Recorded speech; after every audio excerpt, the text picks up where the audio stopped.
Hello everyone, আসসালামু আলাইকুম। সবার কি খবর, কেমন আছেন?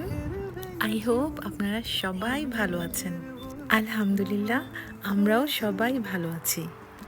লাস্ট কয়েকদিন ধরে জিব্রিলের খুব মন খারাপ ছিল, তাই আজকে ওর মন ভালো করার জন্য ওর পছন্দের ওরিয়াঙ্কো পার্কে নিয়ে যাচ্ছি, যেখানে ওর হাঁস বন্ধু মাছ বন্ধুরা থাকে। আগে আমরা বিকেল হলেই রেগুলার এই পার্কে ঘুরতে যেতাম। এখন প্রচুর ঠান্ডা পড়ার কারণে আমাদের আর যাওয়া হয় না। এই যে আমরা রাস্তা পার হচ্ছি, আজকে মা ছেলে সাহস করে পার্কে ঘুরতে চলে যাচ্ছি। এই যে আমরা চলে আসলাম ওরিয়াঙ্কো পার্কে। আর জিব্রিলের এই পার্কের সবচাইতে পছন্দের জায়গা হচ্ছে এই লেক সাইডটা। আর এই লেকের পানিতে থাকা হাঁস আর মাছগুলোকে খাবার দেওয়ার জন্যই প্রতিদিন জিব্রিল এই পার্কে বেড়াতে আসতো। তবে আজকে আমরা মা ছেলে দুজনই পার্কে এসে অনেক বড় একটা শখ খেয়েছি। আর আজকেও আমরা বাসা থেকে কিছু ব্রেড আর বিস্কিটস নিয়ে এসেছি। আর এখানে আসার পর আমরা মা ছেলে দুজনেই বড় একটা ধাক্কা খেলাম। এই যে দেখেন আমাদের লেকের অবস্থা।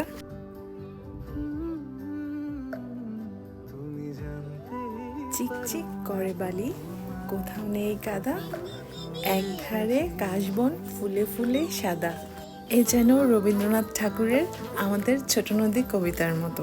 ও মাই গুডনেস, পুরো গোটা একটা লেক ঠান্ডায় জমে বরফ হয়ে গেছে।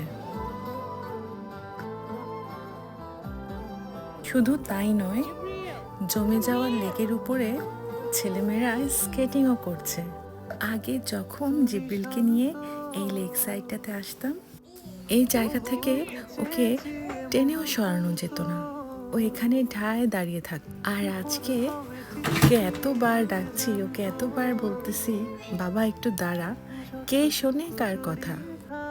একে তো এখানে আনবিলিভেবল ঠান্ডা, তার উপর বাতাস। আজকে পার্কে তেমন কোনো লোকই নেই, দু একজন লোক দেখা যায় যারা এখানে রেগুলার এক্সারসাইজ করতে আসে। আর আমরা মা ছেলে দুজনে এসে বোকা বনে গিয়েছি। আমাদের মা ছেলের বিন্দু পরিমাণেও ধারণা ছিল না যে এখানে টেম্পারেচার এত বেশি ঠান্ডা হবে। আমার কাছে এত অদ্ভুত লাগছে যে এত বড় একটা লেক ঠান্ডায় জমে বরফ হয়ে গেল। আমার প্রশ্ন হচ্ছে, এই যে পানির উপরে এত এত হাঁসগুলা ছিল, ওরা কোথায়? আচ্ছা, না হয় বুঝলাম ওরা হেঁটে হেঁটে অন্য কোথাও চলে গেছে, তাহলে মাছগুলা কোথায়? মাছগুলার তো আর হাঁসের মতো পা নেই যে ওরাও হেঁটে হেঁটে অন্য কোথাও চলে যাবে। তারপর এই পানিতে তো অনেকগুলা কচ্ছপও ছিল, ওরাই বা কোথায়? মানে আমি ভাবতেই পারছি না, এত বড় একটা লেক ঠান্ডায় জমে পুরোটা আইসবার্গ হয়ে গেছে।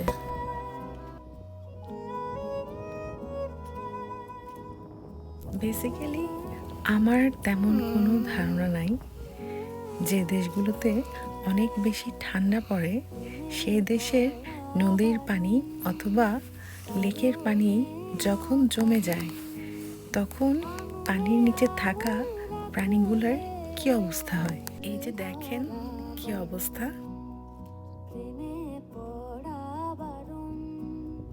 এগুলা দেখার পর জিব্রিলের এত মন খারাপ হয়েছে যে ও আমাকে রেখে একা একা চলে যাচ্ছে।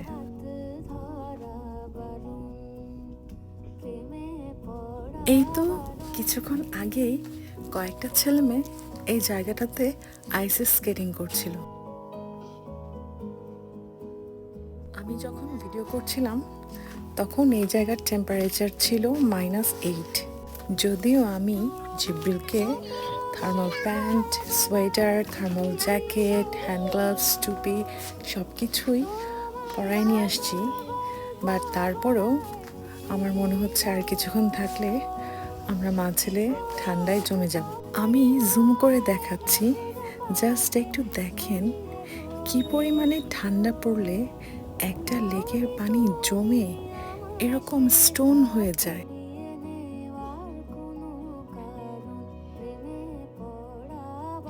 মানে এখানে আমি দাঁড়িয়ে ভিডিও করার সময় লিটারেলি আমার হাত পা কাঁপছিল। আজকে আমার ছেলের চরম শিক্ষা হয়েছে। আমার মনে হয় না এই উইন্টার শেষ হওয়ার আগে ও আর এখানে আসতে চাইবে।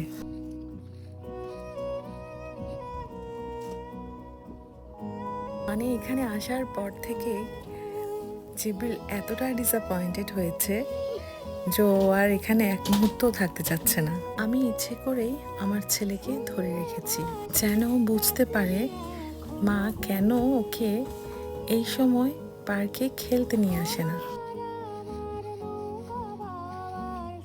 মহান আল্লাহ চাইলে কি না পারে। এরকম থই থই করা পানি হঠাৎ একদিন এসে দেখি জমে বরফ হয়ে গেছে। পৃথিবীতে আসলে কোনো কিছুই স্থায়ী নয়। যাই হোক, জীবন তো একটাই, তাই যতদিন বেঁচে থাকবো সবার দোয়ায় ভালোবাসায় হাসি খুশিভাবে বেঁচে থাকতে চাই। একবার চিন্তা করেছিলাম আমিও যাই, যারা আইস স্কেটিং করছে ওদের সাথে যে একটু এই লেকের বরফের উপর দাঁড়াই। তারপর আবার ভয় পেলাম যদি একবার পা পিছলে পড়ে যাই তাহলে আর হেঁটে বাসায় যেতে পারবো না। আমি প্রায় এই জায়গাটাতে জিব্রিলকে বসিয়ে ছবি তুলি। এই ভিউটা এত সুন্দর লাগে ছবি তুললে।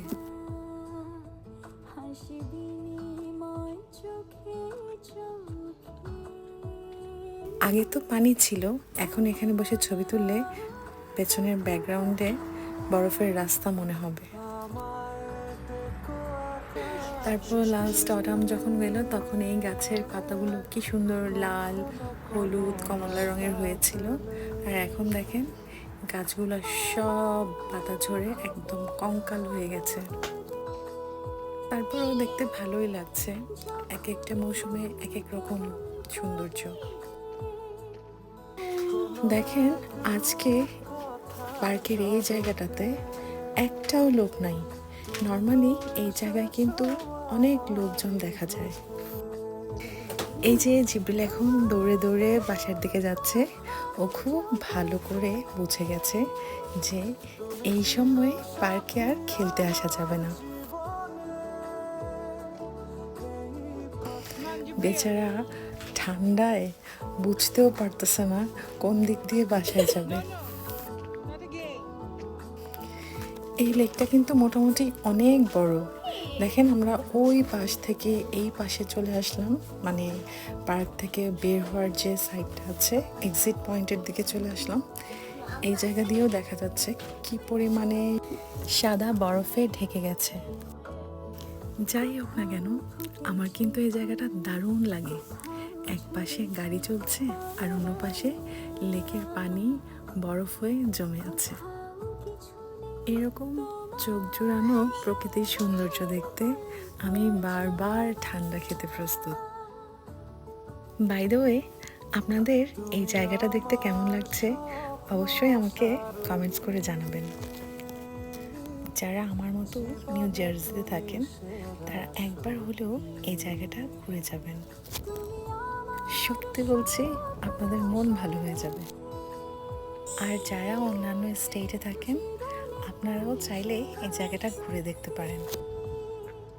আমেরিকার এক একটা স্টেট এক এক রকম সুন্দর। আমাদেরও প্ল্যান আছে অন্যান্য স্টেটগুলো ঘুরে দেখার। ইনশাআল্লাহ সামার আসলে আমরাও অন্যান্য স্টেটগুলো ঘুরে দেখব। এত ব্যস্ত থাকি যে নিজে যে স্টেটে থাকি সেটাই এখনও পুরোপুরি ঘুরে দেখতে পারিনি। বাট সিরিয়াসলি যারা ফ্রি আছেন তারা চাইলে কিন্তু এই জায়গাটা ঘুরে যেতে পারেন।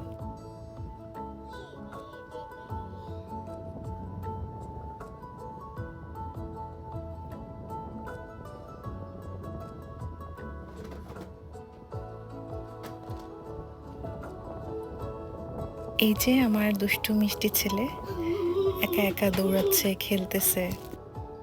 ঠান্ডা লাগতেছে ঠিকই, কিন্তু সে কিন্তু খুব এনজয়ও করতেছে।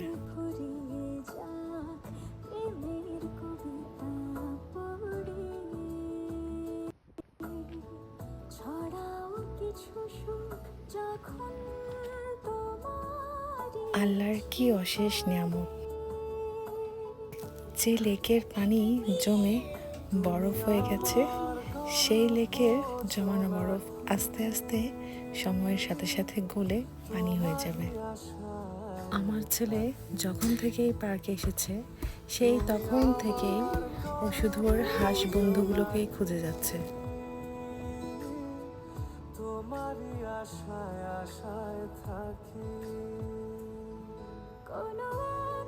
এই যে এই জায়গাটায় কাশফুলের গাছ ছিল, কাশফুলগুলিও কেমন ঠান্ডায় শুকিয়ে গেছে।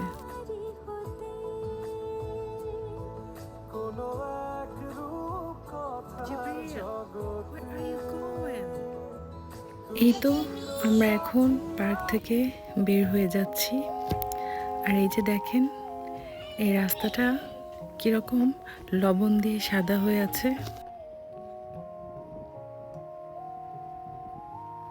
যদিও পার্কে সব জায়গা দিয়ে বের হওয়া যায়, তারপরেও আমরা এই জায়গাটা প্রেফার করি। এই জায়গাটা দিয়ে বের হলে আমরা তাড়াতাড়ি বাসায় যেতে পারি।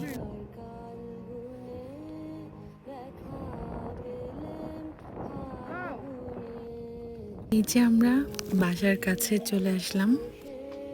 আজকে অনেক দিন পর পার্কে ঘুরঘুরি করে আমাদের মা ছেলের মন খুব ভালো। আর এইখান থেকেই জিব্রিল একা একা বাসায় চলে যাবে।